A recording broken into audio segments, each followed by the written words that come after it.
Jesus. Look on the bright side. No security to worry about. And on the not so bright side, the slightest misstep means you're effectively paged. Shut up, Sean.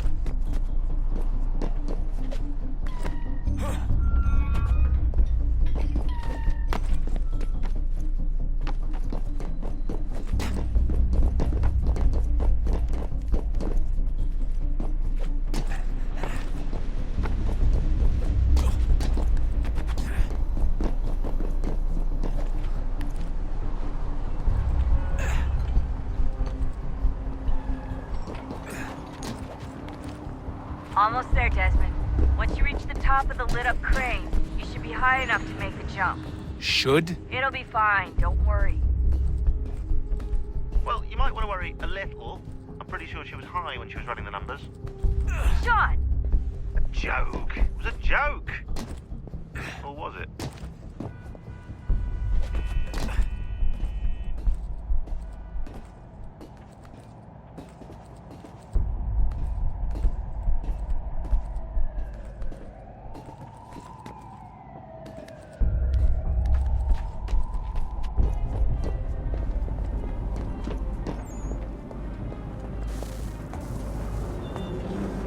Jump when you're ready, but wait for my signal to open the chute. Timing's really important here. Too soon or too late, and you'll miss the building.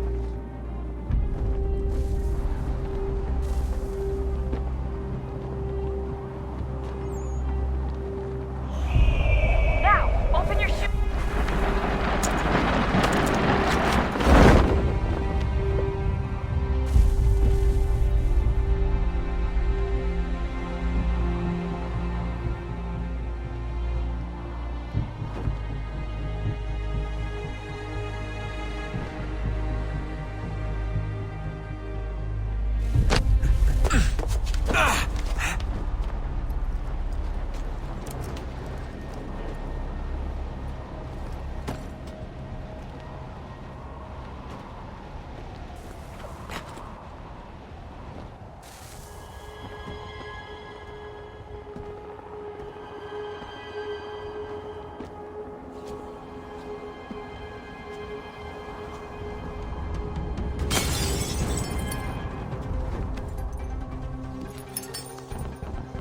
That wasn't so bad. So, you must be Desmond. Not exactly what I expected, but I guess your kind doesn't have many options these days. Who are you? Ask your father. Now give me that. I don't think so. Look, I'm not supposed to kill you, but the boss man didn't say anything about fucking you up. So you got to the counter. Oh!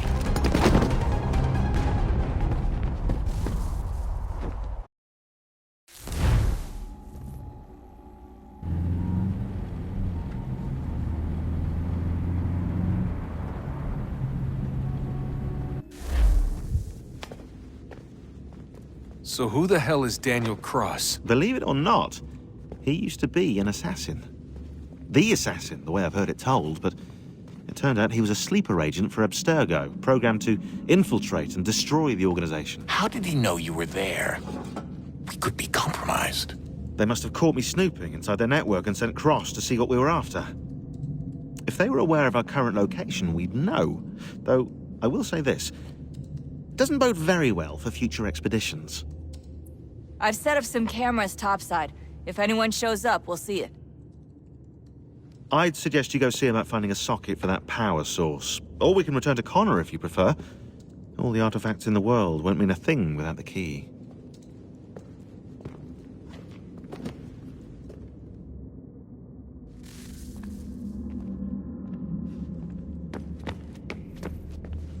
I know everyone thinks I'm being silly, but I can't shake the feeling we're being watched. We are being watched. By Juno. Or some version of her. Do you think it's a recording? Or is she a ghost? Or something else? Is she talking to us the way Minerva talked to Ezio? No clue. I mean, who knows what else they were working on down here? There's still so many rooms we don't have access to. But Do you think she's like literally down here, waiting somewhere, still alive? Still alive? That's mental. That means she'd be at least 75, 80,000 years old? Oh, powerful, yeah, but not that powerful. They came down here looking for a way to survive. Maybe they found one. Was it weird seeing Cross? What do you mean? It's different for you. You don't know about what happened, I guess. For a long time, he was important to us. He was a different person. Sean said he was a sleeper agent, like Lucy. It was different. She made a choice, but Cross, if you read the files, Abstergo just... They did terrible things to him. Rebecca?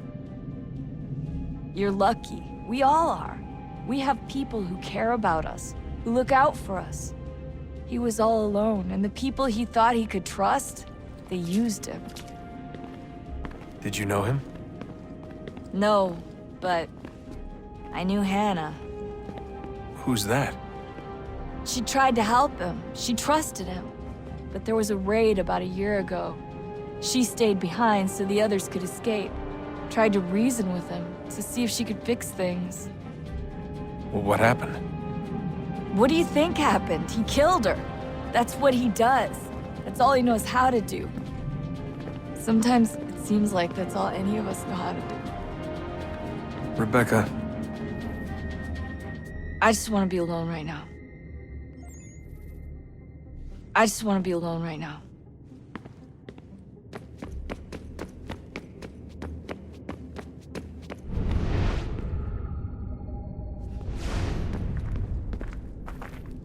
Son, I owe you an apology. I shouldn't have lashed out like that. You have to understand, I've never been very good at this. Never mind that we live rather extraordinary lives. Yeah, I kinda liked my ordinary one. You can't escape who you are, Desmond. So I've noticed. Look, it's silly for us to go back and forth like this. I admit, I did a shitty job raising you. I apologize, I'm sorry. But it's important you understand it didn't come from a bad place. You're my son. I love you. I guess I was so busy trying to make sure nothing bad happened, I didn't consider the consequences. Truce? I can't believe it's taken me so long to ask, but... how's Mom? She's not... No. Your mother is fine. We decided it was safer if we split up for this job. Always assuming the worst. For good reason. Can I at least say hi to her? I'm sorry, it's too risky. Maybe when we're done. Right. When we're done.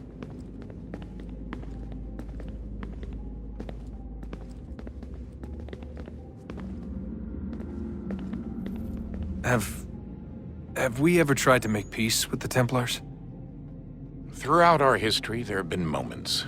Several, in fact. But it's impossible.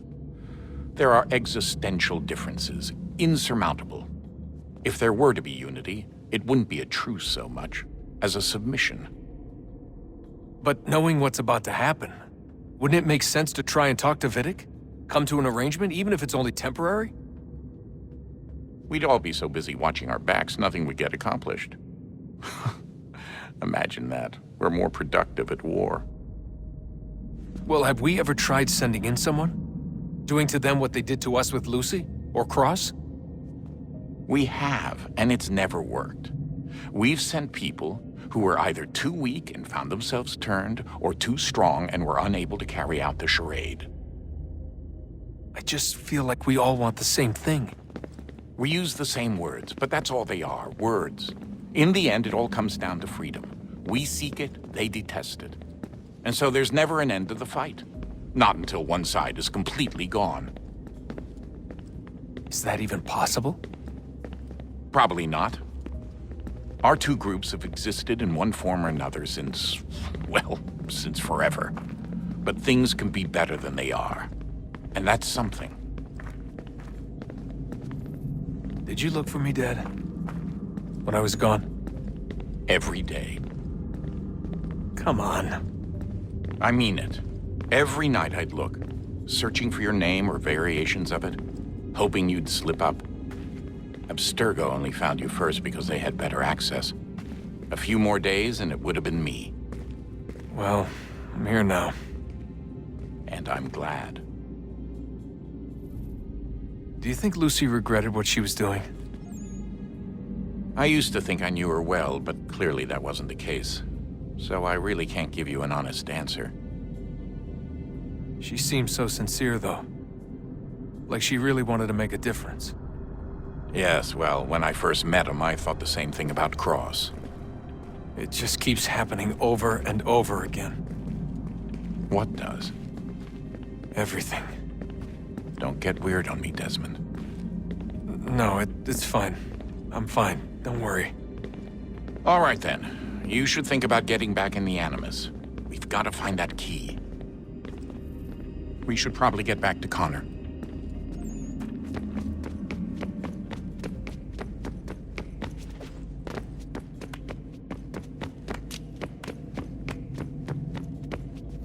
Ah, Desmond, there you are. Can I ask a favor? Maybe? When this is all over, I'd like to try turning the dial back on the Animus. Like, all the way back. To the time of the first civilization. You think it would work? There was no real loss of fidelity when you visited Altair. Then again, that was about 1,000 years ago, and I'm looking at going back at least 70,000 more. Sure, I'd be up for it. It'd be interesting to see what things were like back then. Excellent. I think it would prove most enlightening. So this is how it started. What are you up to? Just brushing up on my American history. I say history. They certainly teach you strange things in the States. Like what? Well, for all the talk of this being a revolutionary war, it was a civil one. Well, not that kind of civil. I mean, there was no America versus Britain. It was Brit on Brit action. And you can clearly see how the whole thing got started. One war gave birth to the other. You mean the 7 Years' War? Exactly. Seems the Crown overspent in its attempt to keep the French out, wound up with a great deal of debt. Believing that the colonists should help to shoulder the burden, new taxes were created. It was a reasonable request, even if Parliament was rather, well, undiplomatic about it. Well, it's not really fair to tax people for a war they didn't want any part of. What? Didn't want any part of?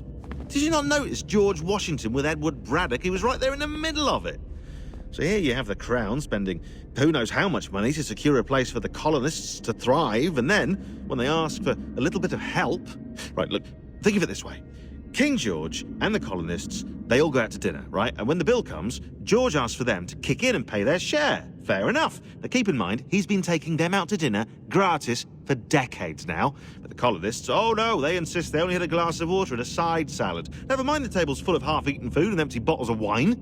Then when the king points this out, what do the colonists do? Oh, they flip the table over and they storm out the restaurant. Probably intending to return later and burn it down. You left out the part where the king pointed a gun at the colonists and asked them to cover dinner for everyone in the restaurant. Right, yeah, interesting take. If he pulled out a gun, and I'm not sure he did, it would only have been after the 100th failed attempt at getting them to pay their fair share. But how do you define someone's fair share? Oh, well, with a war, apparently. I wonder how many other places like this exist. There are dozens of them, all over the world. Oh? When I was at Abstergo, Vidic talked about silencing discoveries made by non... Looking forward to when we can finally trounce those bastards so I can dive into their archives. Oh, I think I found a lead on another power source. Later, Desmond. I'm in the middle of something very important right now. That's a rule. Just follow that as a rule.